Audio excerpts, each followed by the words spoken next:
Hello, sports ballers, and welcome to your one-stop shop for all things Tennessee pro sports. This is Sports Ballin.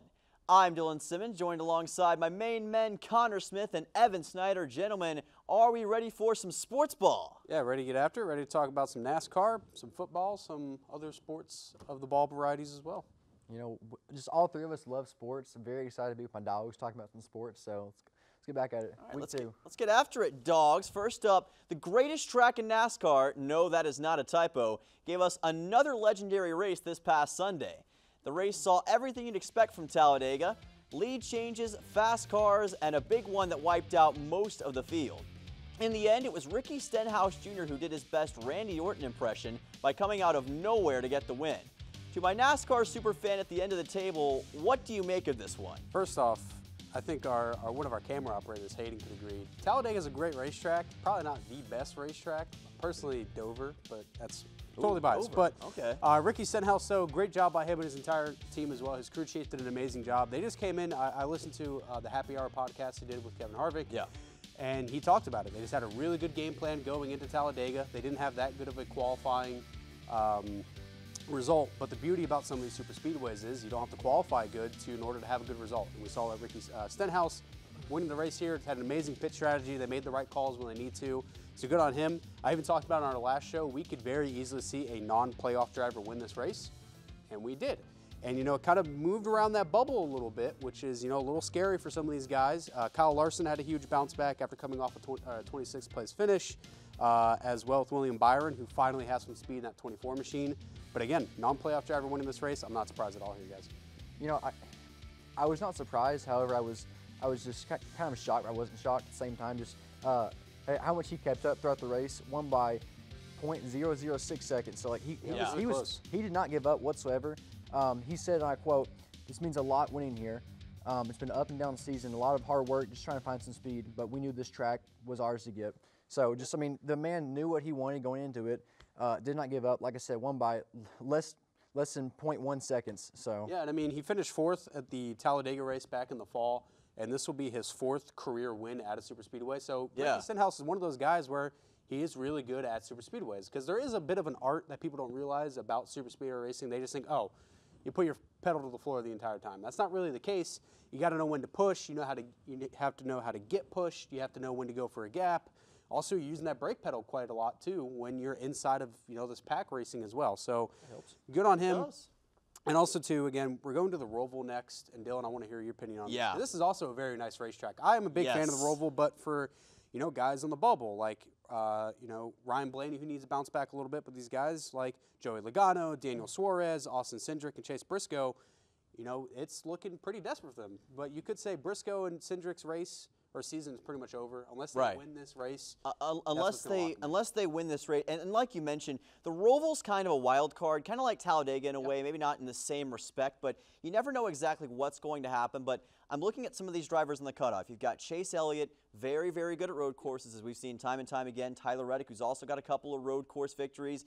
And you got guys on the outside, Joey Logano, Daniel Suarez, who they've got to step up in this moment. And remember, Joey Logano, a 2-time Cup champion, may not even make it to the round of 8. So there's some potential chaos on the horizon here, Evan. And after Talladega, that's saying something. And by the way, the biggest big one in Cup Series history, 28 cars at Talladega, basically wrecked the entire field. Yeah, it was a wild one. And going back on the Roval real quick, of course, you also have sleepers like Chris Buescher, SVG, Daniel Suarez as well, who could possibly win. A lot of good guys at these road courses. Chase Briscoe's pretty solid. Of course, Kyle Larson's probably going to run away with it, though, at the Roval. I mean, it's chaos, and you get it at Talladega every single time you go. I'm sure we'll get it at the Roval as well. And speaking of chaos, guys, Connor's going to want to plug his ears for this next bit, because this past Saturday, we witnessed the upset of upsets.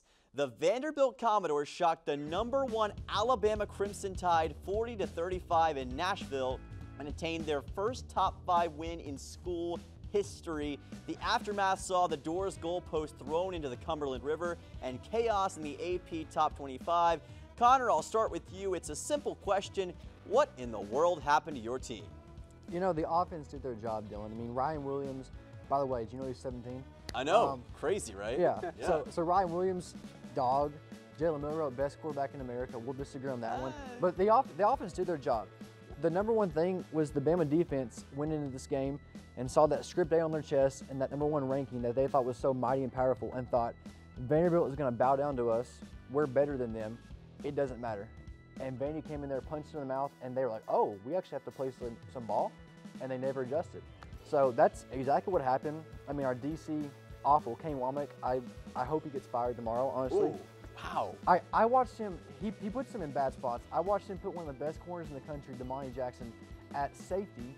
He had good. He had 3 down linemen against a team who can only run the football. It's a tough one to swallow. You know, I definitely think in this game, you look at Bama, I think it's mainly just the defense that sold. Yes, Like you mentioned, with the defensive yes. coordinator making some, some bad calls as well.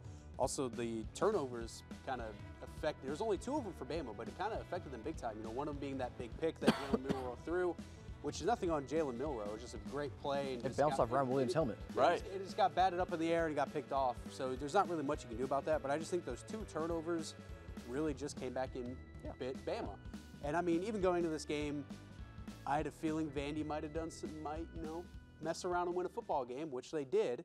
And we mentioned them being number 1 overall. I didn't think Bama should have been number 1 overall going into this. I don't think so either. This could potentially even be a hot take. I think Bama should have fell out of the top 25, and if they are in the top 25, the entire top 25? yeah, they're in like the 20th spot. I mean, you lose to a 2-2 Vandy team that hasn't been good in years. I mean, it's not a great look, and I just don't think Bama is the Bama of the past. Obviously, you got Nick Saban that retired. I just don't think they're the same team. I do agree with that.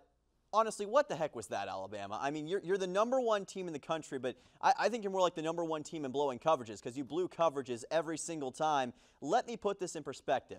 Alabama went through this emotional struggle against Georgia. One of the biggest wins for the Crimson Tide, I'd argue, in years. You were on top of the college football world, guys. Then all of a sudden, you get Bobby Hilled by Vanderbilt. You get completely blindsided, and you lose to the Commodores. You know what? I think I made a mistake last week. Alabama, the Pop-Tarts Bowl is waiting with open arms. When we come back, we recap the Titans manhandling the Dolphins and Nashville SC making the wrong kind of history. That's all coming up right after this.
Do that.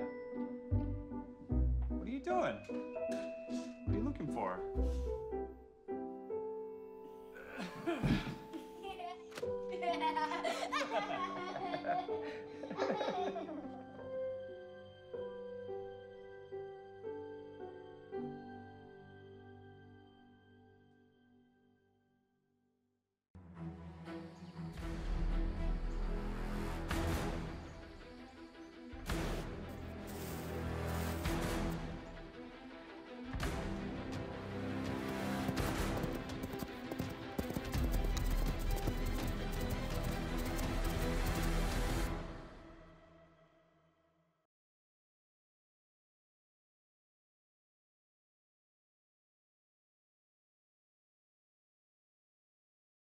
When I never graduated from high school, I realized I wanted to go back to school because I didn't want to work these back-breaking jobs the rest of my life.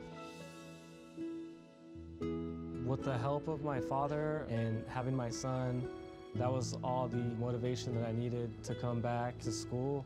I felt accomplished, made me feel that I could take on whatever challenges life throws at you. Find free adult education classes near you at finishyourdiploma.com. Welcome back. The Titans are hot off a bye week, but they're also not far removed from the win #1 on the season. Tennessee treated the Dolphins like I treat a Chick-fil-A chicken sandwich and devoured them in their last game. The Tennessee offense managed 22 second-half points to pull away and clinch a massive road victory. Evan, what did the Titans prove to you in this game? Nothing. Nothing at all. Literally nothing. I mean, they played a Dolphins team without Tua, Yeah. who should retire. But that's another discussion, another debate. Yep. Hot take. But I mean, it's the Dolphins team without Tua. I mean, Tyler Huntley, he tried his best. He really did. But Hey, Snoop. 96 yards, not looking too good, bud. Will Levis in this game didn't look sharp. I know he left the game a little early with a shoulder injury. Right. Which, reading his lips on the sideline, it's hilarious. It is so funny. He's a walking because meme. he makes it so easy. He's a walking meme. But you had Mason Rudolph come in, which Rudolph, he didn't light up really the stat sheets either. Didn't do a whole lot. I think what really helped the Titans in this one was the defense stepped up. Sure, it was against Tyler Huntley, but they stepped up, made some big stops. Also, the rushing attack with Tony Pollard and also Tajay Spears finally looking like the running back duo they need to be looking like. And I think that's really what pushed the Titans over the hump with this win over the Dolphins. Yeah, I mean, the defense did their job here. I mean, coming into the game, Tennessee had the #1 pass defense in the league, and that showed top 5 in pretty much every other stat. I mean, they've got borderline an elite defense, so that kept the Dolphins' offense in check. But like you said, the running game between Tajay Spears and Tony Pollard, they showed up, showed out, did their job. But I think it's funny that whenever Will Levis left and Mason Rudolph came in, the offense was a lot more smooth, was running consistently. So Yeah. maybe it's Mason Rudolph's season. That's my hot take. I mean, you could argue that it did look a little bit better with Mason Rudolph, not that he lit the world on fire.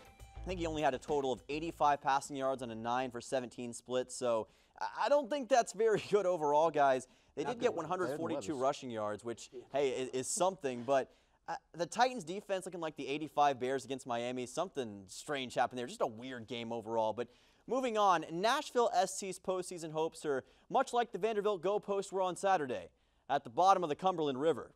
SC was dominated thanks to a brace from Santiago Rodriguez and a goal from Alonzo Martinez. This loss officially eliminates Nashville out of the MLS playoff race for the first time in history. Evan, now that it's over, what did this season represent for Nashville SC? The fact that Hani Mukhtar, coming off a Golden Boot award last season, looked not too great. Sure, he did score a good amount. Was the main goal scorer for Nashville. Got a goal in this season, match. But I mean, yeah, he did get also a goal in this one in the 58th minute. This team just didn't look the same. I mean, this did not look like the Nashville SC team that made the playoffs the past 4 seasons in a row, which, mind you, yeah, that's history. That's bad history, like you mentioned, Dylan. I mean, it's nothing great. I think there's a lot of high expectations for this Nashville SC team coming into the season. They didn't meet any of these expectations. And I mean, New York is also a really good team. I believe they're 4th or 5th inside of the conference at the moment in the Eastern Conference. They could easily make a run in the playoffs. So, I mean, just not a great season for Nashville. You just kind of wash your hands, you're done with it, and hopefully move on to the next season. Yeah, and here's the thing that really caught me off guard. SC gave up a goal 23 seconds into the match. 23 seconds. I can't even microwave my sausage biscuits in 23 seconds, guys. That is way too fast, and the match was kind of over after that. Behind the 8 ball, Nashville SC was down 3-0 with 21 minutes gone in the first half. Are you kidding me? That is not acceptable, and it's kind of emblematic of what SC does when it comes to this season. So, SC, as Joe DiMessina once said, your playoff hopes are going bye-bye. When we come back, rev up those fryers because it's time for our hot takes of the week. We will be right back on Sportsballin. Can't believe you're doing this alone. I've done it before. I remember you threw your back out. How you holding up? Hand me that board. Nothing wrong with getting help. I'm good. I did it when Felicia left. I'll figure it out. I know you will, but you don't have to do it alone. That's all I'm saying. If I promise to look into it, will you drop it and help me build this fence? Now you need my help. It can be a real pain sometimes, you know that? Mm-hmm. If you or a veteran you know needs support, don't wait. Reach out. Find resources at va.gov/reach.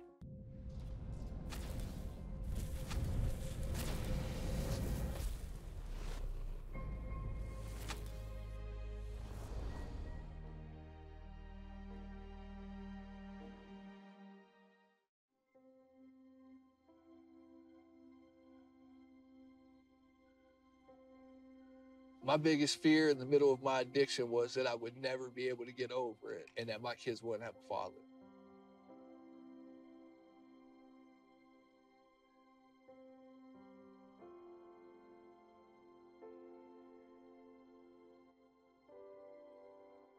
crippling depression, anxiety, exhaustion.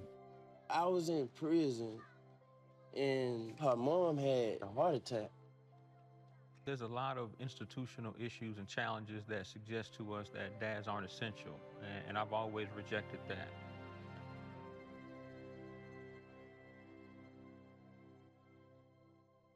Sometimes you don't have to know everything about being a dad. You just gotta be there.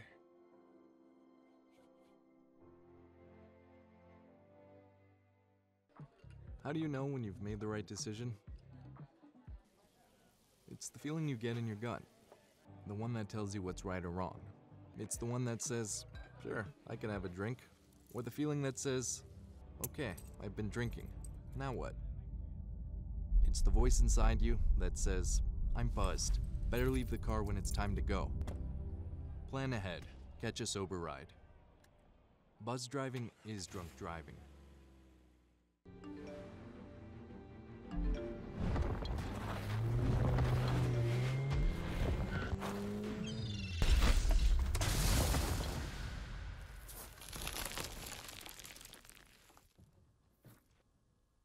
The heat is on and the boys are ready. Let's get into our hot takes of the week. Evan, we will start with you. Yeah, so for my hot take of the week, I got the Lions. You heard me right. The Lions are going to win the Super Bowl. The Lions. The Lions. The Detroit Lions. Okay. I just like this team so far. Dan Campbell has come into this Lions organization and has done an amazing job with turning this team around.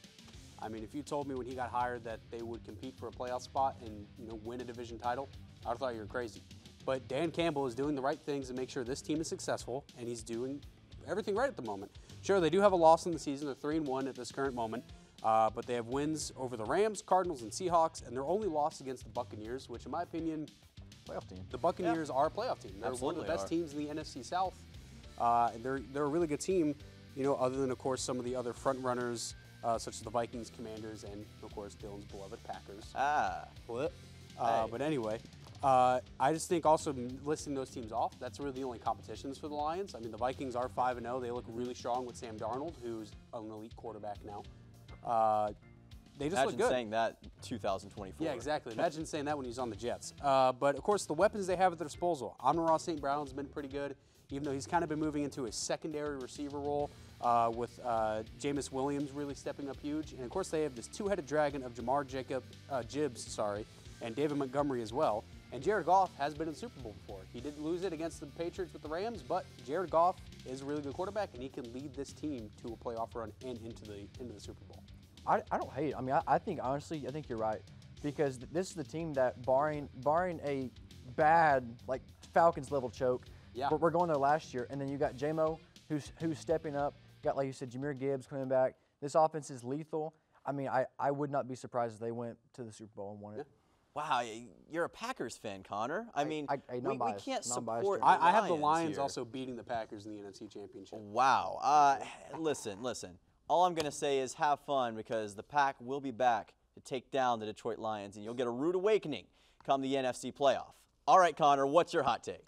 My hot take is that Commanders quarterback Jaden Daniels is an MVP finalist in his rookie year. He's not having very much, but you look at his stats. 1,400 all-purpose yards, 8 touchdowns, 77% completion rate.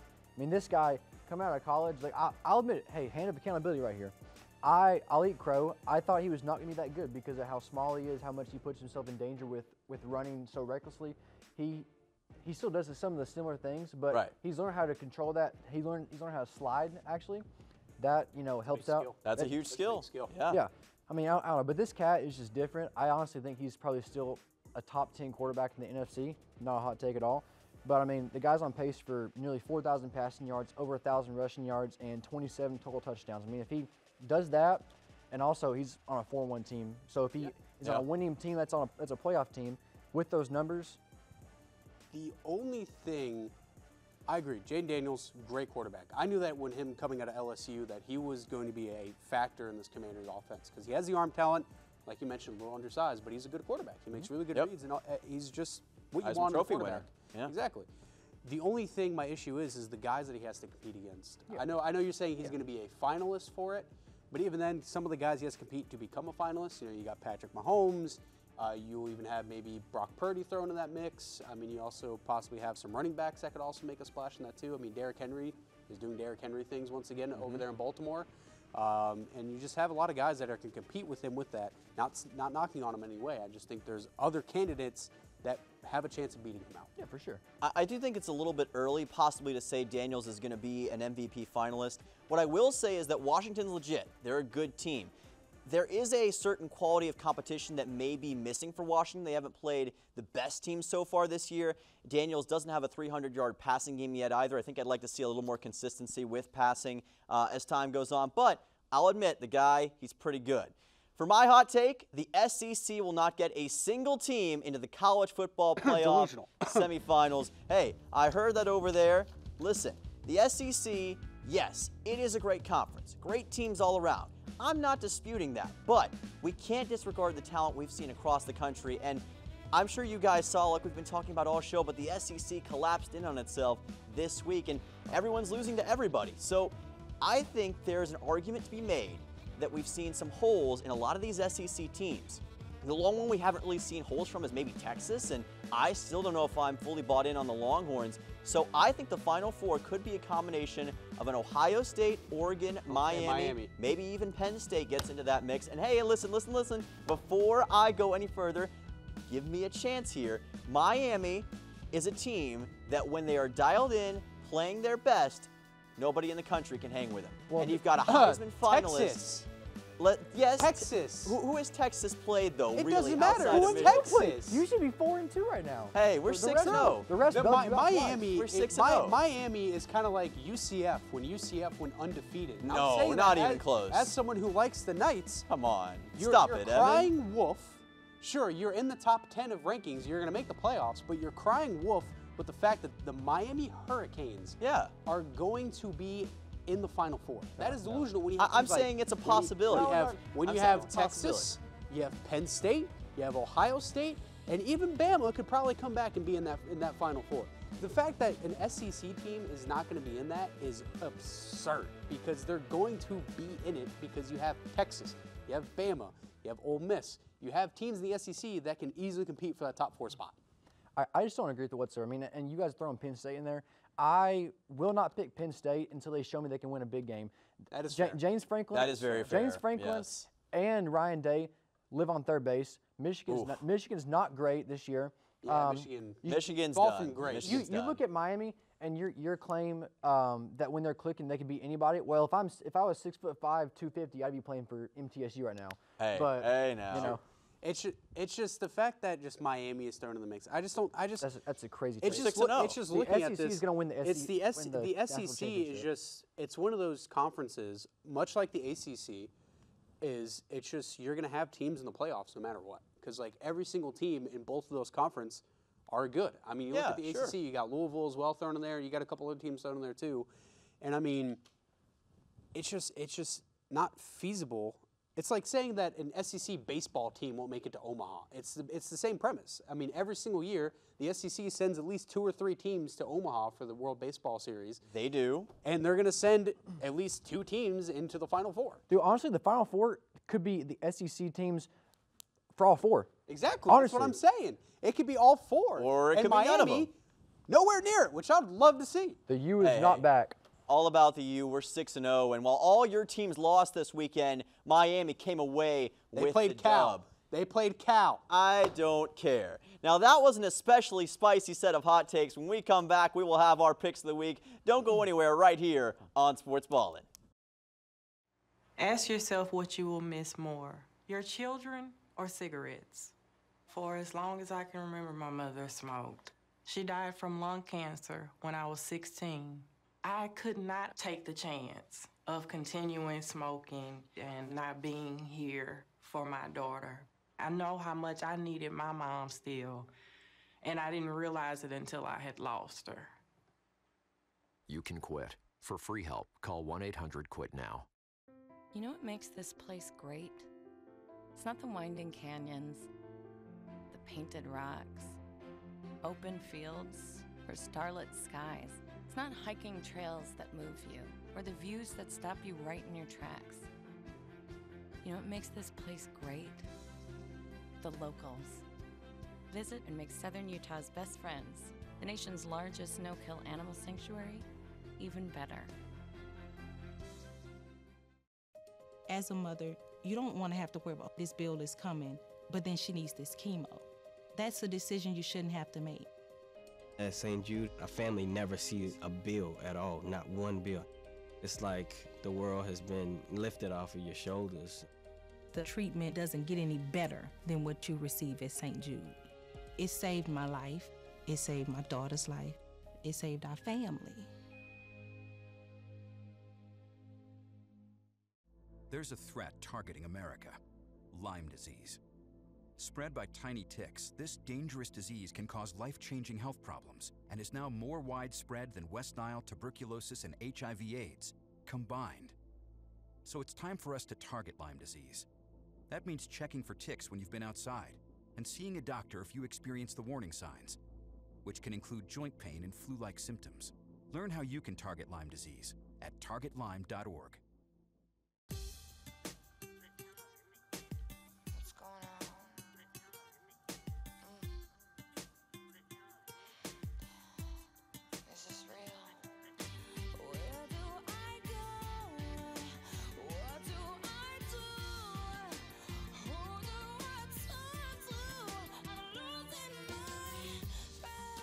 Before you go here, go here.